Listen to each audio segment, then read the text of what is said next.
Good morning to all students. In the last video of class 12th accountancy, we discussed a few important topics related to the chapter number 5, retirement of existing partner. Under this chapter, we already discussed in the last few videos, that is the calculation of gaining and new ratio at the time of retirement of existing partner, accounting treatment of goodwill. Accounting treatment of goodwill appeared in the books of account on the retirement of a partner. Accounting treatment of revaluation of assets and liability at the time of retirement of existing partner. Accounting treatment of general reserve, accumulated profit, accumulated losses, and a specific reserve at the time of retirement of existing partner. Today we will move to the next topic of this chapter, that is payment of the amount due to retiring partner.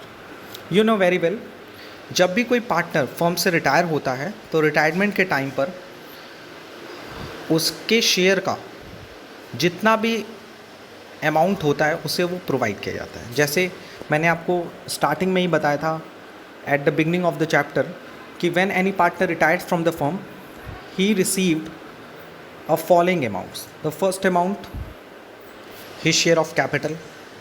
Number second, his share of reserve, accumulated profit, losses.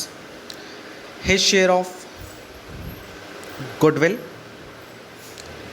Number 4, his share of profit and loss on revaluation. So this whole amount will be provided by the firm to the retiring partner. सो जो ये amount दी जाती है retiring partner को, वो firm उसे दो तरह से प्रोवाइड कर सकती है, आइदर इन कैश और इन नॉन कैश। ये कैश का फंडा क्या है, यानी अगर कोई पार्टनर फर्म से रिटायर होता है तो फर्म उसे जो भी पेमेंट करना है, जितना भी पैसा उसका बनता है देने का, जैसा हमने प्रीवियस वीडियो में उस कैपिटल अकाउंट प्रिपेयर करके बताया था कि at the time of retirement जो रिटायरिंग पार्टनर से उसका कैपिटल अकाउंट हम लोग प्रिपेयर करते हैं। तो जो पैसा उसको देना बनता है उसको हम दो तरह से पे करते हैं, या तो हम उस पैसे को इमीडिएटली कैश में पे कर देते हैं यानी थ्रू द कैश, या फिर उस पैसे को उसके लोन अकाउंट में ट्रांसफ़र कर देते हैं। So when the amount due to the retiring partners ascertain after all adjustment, it is either paid out in cash और transfer to his loan account. यानी या तो उसको हम कैश में दे देते हैं या तो उसके लोन अकाउंट में ट्रांसफ़र कर देते हैं। यही बात मैं भी कह रहा हूँ। If the amount is paid in cash और बाई चेक, यानी अगर हम तुरंत उसको कैश दे दें या चेक से पेमेंट कर दें, so in this situation the entry will be passed retiring partners capital account debit to cash oblique bank. Cash credit कब करेंगे, जब कैश में पेमेंट करेंगे और बैंक क्रेडिट तब करेंगे जब हम उसे बाई चेक पेमेंट करेंगे। Number second, if the amount is not paid in cash, an amount due to him will be transferred to his loan account। यानी जब हम उसे पैसा पेमेंट जो भी करना है वो कैश में न करके बल्कि उसके लोन अकाउंट में ट्रांसफ़र कर देंगे। तो in this situation the entry will be pass retiring partners capital account debit to retiring partners loan account. Okay, अब इफेक्ट क्या पड़ेगा इसका हमारे अकाउंट्स में। You know very well, at the time of retirement हम बेसिकली दो अकाउंट प्रिपेयर करते हैं, revaluation account and partners capital account, and there after we will prepare balance sheet. So इन दोनों एंट्रीज का इफेक्ट क्या पड़ेगा। अगर हम रिटायरिंग पार्टनर को इमीडिएटली कैश पे कर रहे हैं तो पहला पार्टनर्स कैपिटल के क्रेडिट डेबिट में जाएगा टू कैश करके, एंड सेकेंड इफेक्ट आपका कैश बैलेंस और बैंक बैलेंस बैलेंस शीट में उतने से रिड्यूस हो जाएगा। पहली बात, क्योंकि जब आप उसको कैश से पेमेंट कर रहे हैं या थ्रू चेक पेमेंट करेंगे तो आपका यानी फर्म का जो कैश बैलेंस है या bank balance of the firm है वो डिक्लाइन हो जाएगा। Number second, if we paid the amount to the retiring partner not in cash but the amount due to him will be transfer to his loan account, तो इस situation में हमारा cash या bank decrease नहीं होगा, क्योंकि हम उसको कैश या बैंक में तो पेमेंट कर नहीं रहे, हम उसको जो भी पेमेंट करना है उसको हम उसके लोन अकाउंट में ट्रांसफ़र कर दें। You know very well, partners को हम पेमेंट ना करके उसको लोन यानी एज ए लाइबिलिटी क्रिएट कर रहे हैं। यानी उसे 1 लाख रुपए देना है, लेकिन अब 1 लाख रुपए न देकर हम उसको लोन बना लिए, यानी 1 लाख रुपए फर्म के ऊपर क्या आ गया, एक लोन आ गया, जो लोन उसने किससे लिया हुआ है, पार्टनर से लिया है. So the capital account will be converted into loan account. यानी हमने अपनी फर्म की जो कैपिटल थी, जो एज अ पार्टनर था, अब वो हमारे बिजनेस का क्या बन गया, क्रेडिटर बन गया. And you know very well partners loan को कहाँ दिखाते हैं, बैलेंस शीट के लायबिलिटी साइड में दिखाते हैं. सो इस एंट्री का ये इफेक्ट पड़ेगा. Okay. The amount of loan is repaid to him according to the terms of the agreement but in the absence of an agreement. यानी हमें उसको पे करना है या लोन अकाउंट में ट्रांसफ़र करना है, ये टोटली डिपेंड करता है क्वेश्चन पे कि क्वेश्चन में कैसा इंस्ट्रक्शन है. क्वेश्चन में कह रहा है कि कैसे पे कर दो, बैंक से पे कर दो या फिर लोन अकाउंट में ट्रांसफ़र कर दो, जैसा कहेगा हम वैसा डील करेंगे. But in the absence of an agreement, यानी क्वेश्चन में अगर कुछ भी नहीं दिया रहेगा, the retiring partners is entitle to interest at the rate of 6% per annum till the loan is paid off. यानी कि अगर क्वेश्चन में कोई इन्फॉर्मेशन नहीं है तो हम उसको लोन की तरह ट्रीट करेंगे और लोन के फॉर्म में उसे हम पेड ऑफ कर देंगे. यानी जिस डेट को वो रिटायर होगा और जिस डेट को पेमेंट होगा, सपोज रिटायर हो रहा है 31 मार्च 2019 को और उसका हम पेमेंट कर रहे हैं 31 दिसंबर 2019 को. सो इतने महीने का, यानी अप्रैल, मई, जून, जुलाई, अगस्त, सितंबर, अक्टूबर, नवंबर, दिसंबर, यानी 9 मंथ्स का हम उसको इंटरेस्ट भी प्रोवाइड करेंगे. And interest rate is 6% per annum. इसको हम जब प्रैक्टिकल क्वेश्चन में सॉल्व करेंगे तो you can understand very easily. But आपको इतना ध्यान रखना है कि अगर मान लीजिए क्वेश्चन में हमने कोई इन्फॉर्मेशन नहीं है तो मैंने उसकी कैपिटल को, यानी जो पैसा हमें उसको देना था रिटायरिंग पार्टनर्स को, उसको लोन अकाउंट में ट्रांसफ़र किया. और क्वेश्चन में जब कहेगा उसका पेमेंट करने के लिए, उस जिस डेट्स को रिटायर हुआ है, जिस डेट को पेमेंट हुआ है, उसके बीच में उसको हम इंटरेस्ट भी प्रोवाइड करेंगे eight the rate of 6% per annum से. At his option, instead of interest, he may take the share of profit which have been earned by the firm by the use of the amount due to him. The right is also available to the legal representative of deceased partner. और यही same case disease partner के case में भी होगा. अगर partner death कर जाता है तो उसको भी हम पेमेंट करते हैं, उसको तो नहीं करते हैं, उसके लीगल रिप्रेजेंटेटिव को पेमेंट करते हैं. आइदर हम उसको तुरंत इमीडिएटली पे कर देते हैं या फिर उसके रिप्रेजेंटेटिव के लोन अकाउंट में क्रेडिट कर देते हैं. So if nothing is mentionise in the question, अगर क्वेश्चन में कुछ गिवन ना हो, if nothing is mentionise in the question about the payment of the amount due to the retiring partner, it will be transfer to his loan account. यही मैं बात शुरू में बता रहा था कि अगर क्वेश्चन में कुछ नहीं गिवन होगा तो जो भी पार्टनर्स को, रिटायरिंग पार्टनर्स को पैसा देना है, उसे हम उसके लोन अकाउंट में ट्रांसफ़र कर देंगे. यानी घूम फिर के इस पूरे टॉपिक का कंक्लूजन क्या निकलता है मैं आपके सामने प्रेजेंट करता हूँ. When any partner retired from the firm, so in this situation, amount due to him paid by the firm either in cash or it will be transferred to his loan account. If firm paid the amount to the retiring partner immediately in cash, so in this situation the entry will be passed retiring partner's capital account debit to cash / bank. If firm does not paid the amount in cash immediately but amount due to him will be transferred to his loan account, so in this situation retiring partner's capital account debit to retiring partner's loan account. Effect on partner's capital and balance sheet: if amount paid by the firm immediately, so the cash or bank balance will be declined, and if amount does not paid immediately but it will be transferred to his loan account, so the liability side of the balance sheet we write the partner's loan account.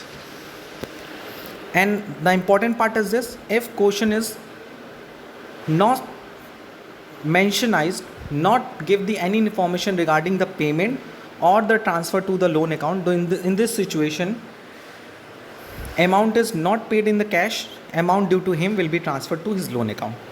Number 2, in the absence of any information, retiring partner have a right to charge interest on loan at the rate of 6% from the date of retirement till the date of payment.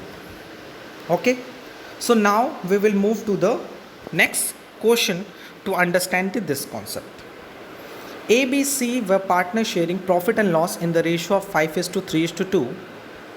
Their balance sheet as on 1st April 2011 was as follows. The balance sheet is created 10,000, employees provident fund 5,000, reserve fund 6,000, workmen compensation fund 2,000, capital A 50,000, B 35,000, C 25,000, and the total capital of ABC, that is 1,10,000.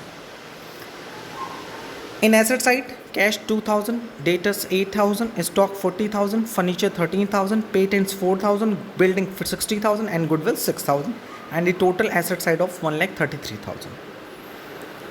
Now we will move to the adjustment. C retires on the above date and the partners agreed that. C retire कर रहा है और partners ने क्या agree किया? Goodwill is to be valued at 2 years purchase of the average profit of the last 4 years. Goodwill कैसे calculate करनी है? 4 साल, जो पिछले 4 साल की एवरेज प्रॉफिट है उसको 2 से मल्टीप्लाई करेंगे and average profit will be calculated 2008 14,400, 2009 20,000, 2010 10,000 loss and in 2011 15,600.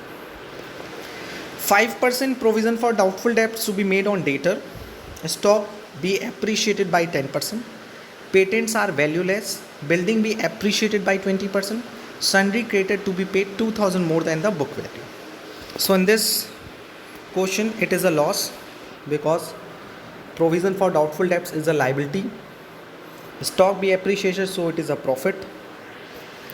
Patent are valueless is a loss. Building be appreciated by 20%, so it is a profit. And sundry created to be 2,000 more than the book value, so it is a loss because हमें liability ज़्यादा पे करनी है in comparison to the previous value.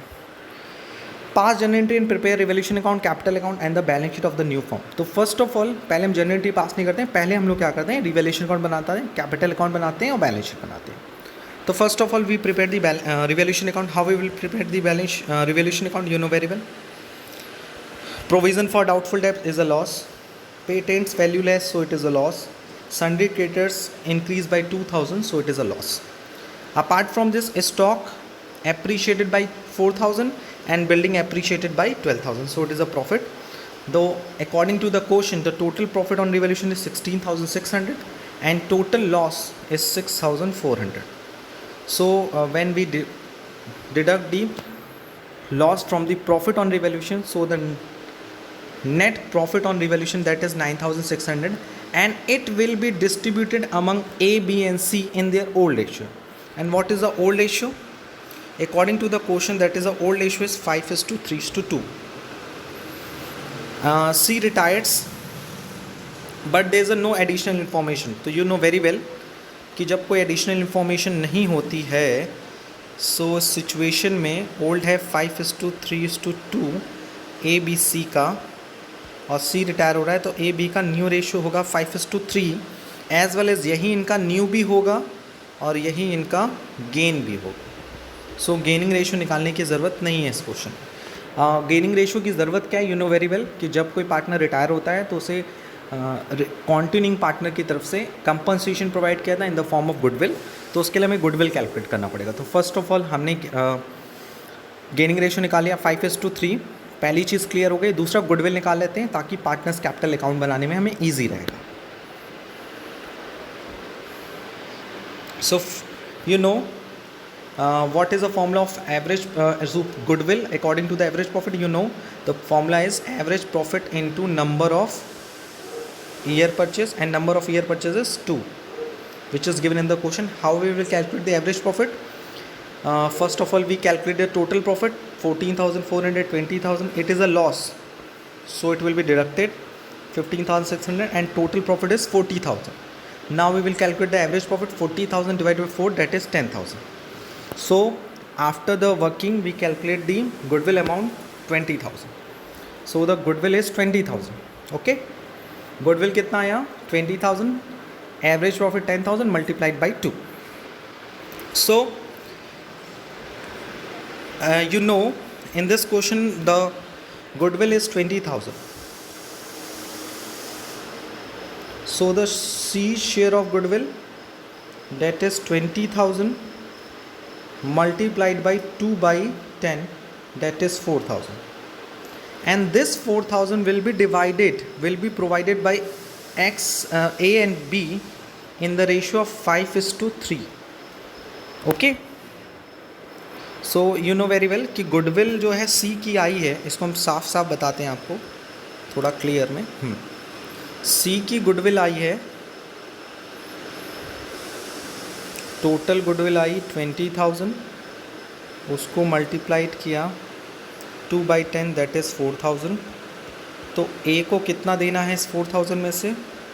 ए को देना है 4,000 का 5/8 क्योंकि गेनिंग रेशियो है, और बी को देना है 4,000 का 3/8 दैट इज़ 2,500 एंड 1,500। सो ए देगा 2,500 रुपये 2,500 एंड बी देगा 1,500 रुपये। किसको देंगे? सी को देंगे, क्योंकि यू नो सी रिटायर कर रहा है। So when we prepare the partners capital account, you know very well, first of all we write down the opening balance which are given the opening balance sheet. Yes sir, it is very clear, that is 50,000, 35,000 and 25,000. It is also given in the question 50, 35 and 25. You know very well, इसमें से कुछ items ऐसे हैं जो partners distribute कर देते हैं in their old ratio, and the liabilities side items is employ provident fund, reserve fund and workman compensation fund. These funds will be distributed by old partner in their old ratio, and old ratio is 5:3:2, and it will be the credit in the capital account. Whereas a goodwill, you know goodwill, when we are talking about the goodwill, so goodwill will be write off by the partner in the debit side. सो ये employ provident fund, reserve और workman compensation fund capital account के credit side में जाएगा, और goodwill जो है capital account के debit side में जाएगा। किस रेशियो में जाएगा? 5:3:2 में जाएगा। Okay, yes sir.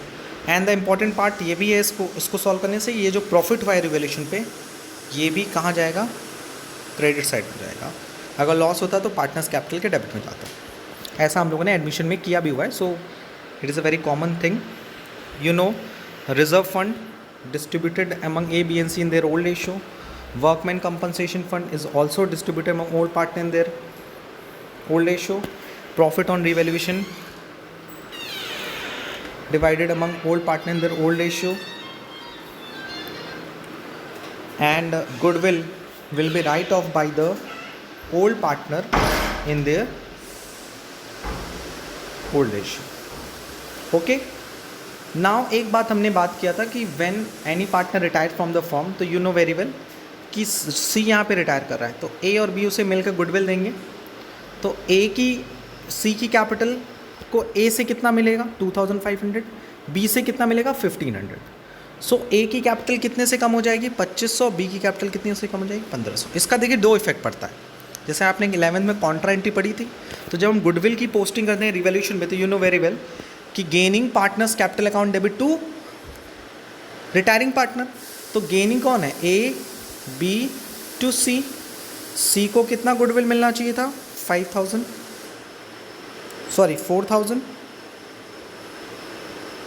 एंड ये 4,000 में 2,500 ए देता और 1,500 रुपये बी देता। सो ए और बी के डेबिट में रिकॉर्ड होगा और सी के क्रेडिट में रिकॉर्ड होगा। ये गुडविल की वैल्यू है, ये और ये गुडविल का एडजस्टमेंट है या पोस्टिंग है in the capital account. And there after, क्योंकि यू नो वेरी वेल कि उसके बाद हम लोग क्या करेंगे सर, आफ्टर डैट हम बैलेंस करेंगे। बट बैलेंस करते समय आपको ये ध्यान रखना है कि ये रिटायरमेंट का केस है, एडमिशन का केस नहीं है। यानी नया पार्टनर आएगा नहीं, सी को हमें उसके घर भेजना है, यानी उसको फर्म से रिटायर करना है। तो first of all we calculate the balance of C का बैलेंस निकालेंगे। सर सी का बैलेंस निकाला, पहले उसका क्रेडिट साइड ऐड किया, आया 32,520 और डेबिट में था 1,200, डिडक्ट किया तो बैलेंस आया 31,320। यही है कि the amount paid by the firm to the C on his retirement. यानी सी के रिटायरमेंट पे फर्म को सी को कितना रुपए देना है? 31,320 रुपीज़ देना है। ओके सर, अब यू नो वेरी वेल, इस क्वेश्चन को पूरा पढ़ने के बाद आपको कहीं भी कोई इन्फॉर्मेशन दिया था कि सी रिटायर हो रहा है? हाँ सर दिया था।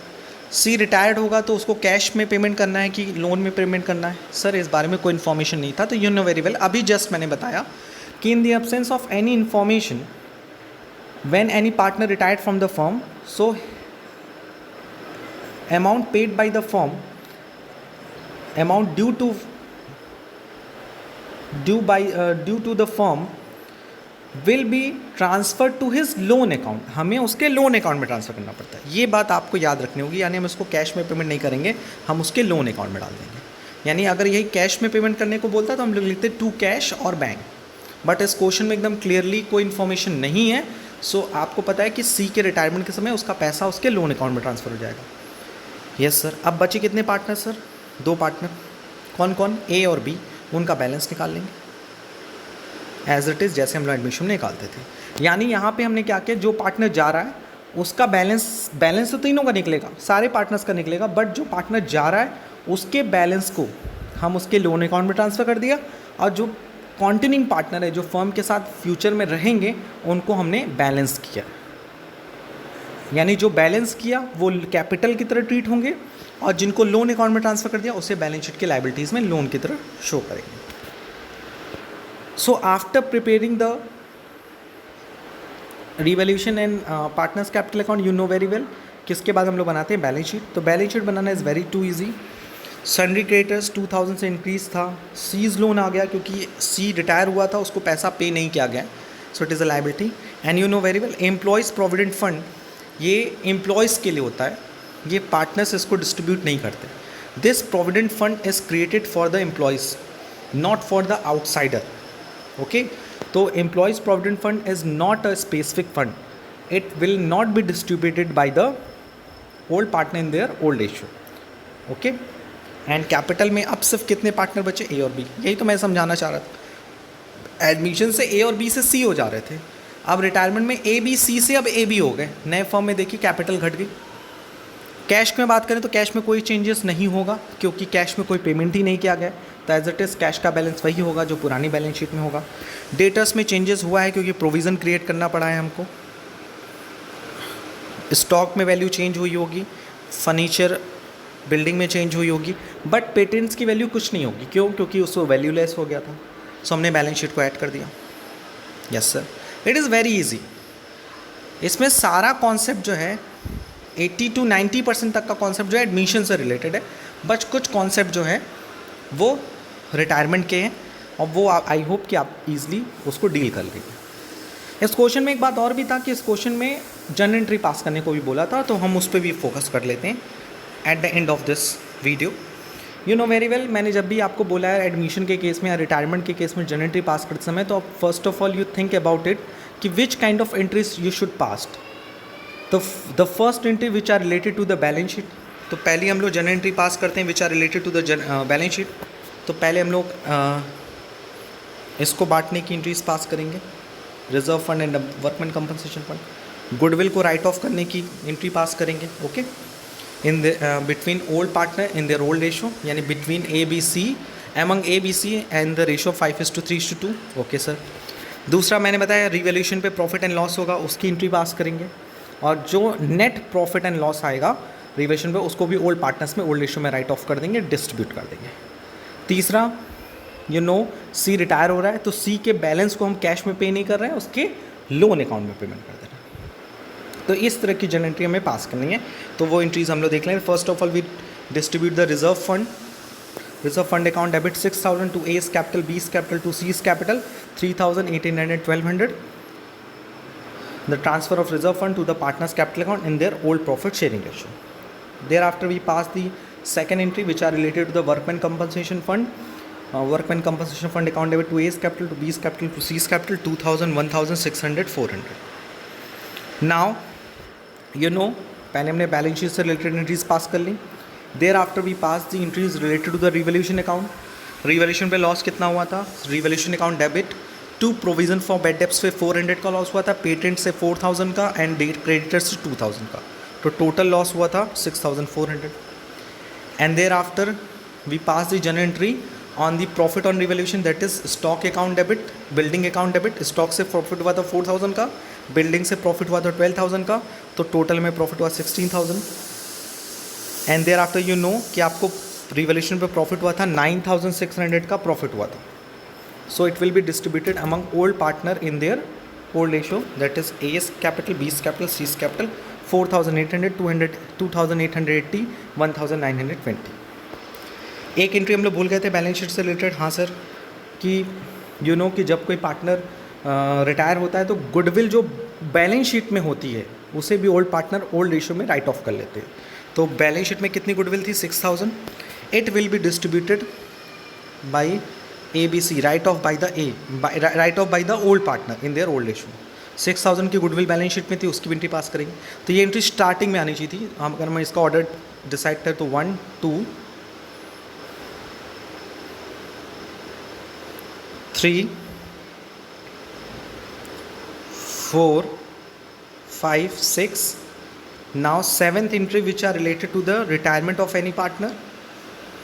यू नो जब कोई पार्टनर रिटायर होता है, मैं बार बार यही लाइन रिपीट कर रहा हूँ, when any partner retire from the firm, तो continuing partner provide a compensation to the retiring partner in their gaining ratio. तो ये एंट्री उसी से रिलेटेड है।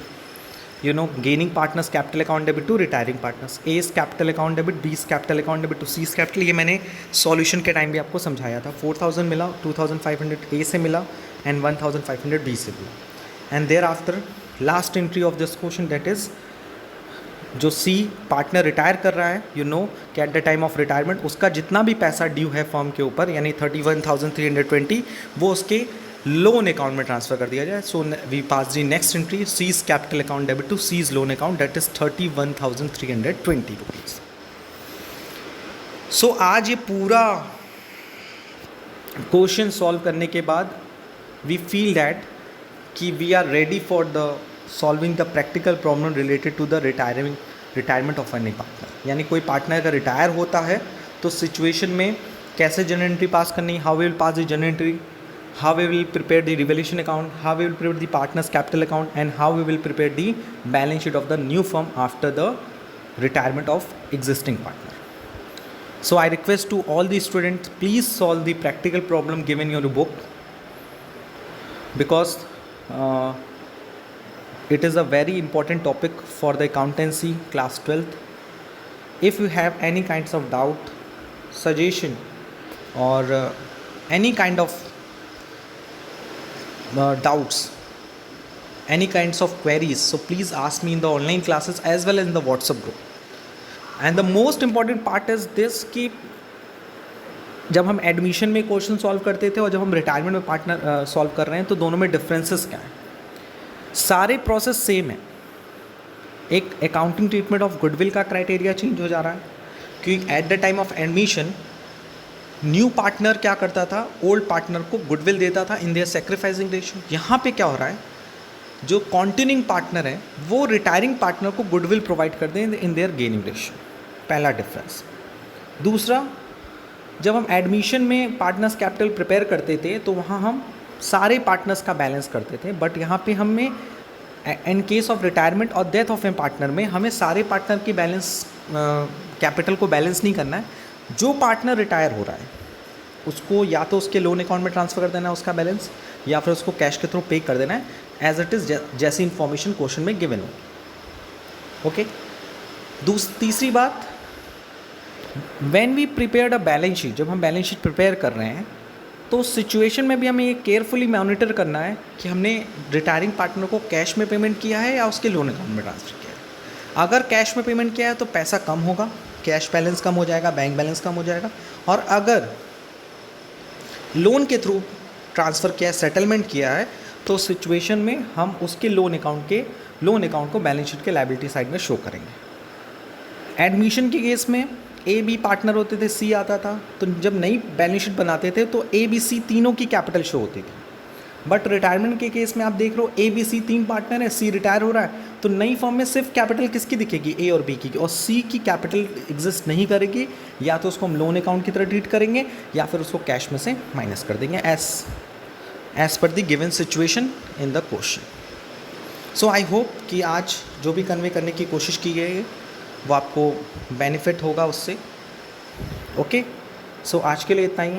Thank you, thanks a lot, and please it is my humble request to solve the question given in the your book, क्योंकि जब question करेंगे तभी आपको डाउट आएगा और तभी आपका कॉन्सेप्ट भी क्लियर होगा, और आप हमसे क्वेश्चन पूछेंगे, हम उसका सॉल्यूशन आपको बताएंगे, how will you solve it. So I hope कि आप मेरी रिक्वेस्ट को फॉलो करेंगे। आज के लिए इतना ही। Thank you, thanks a lot.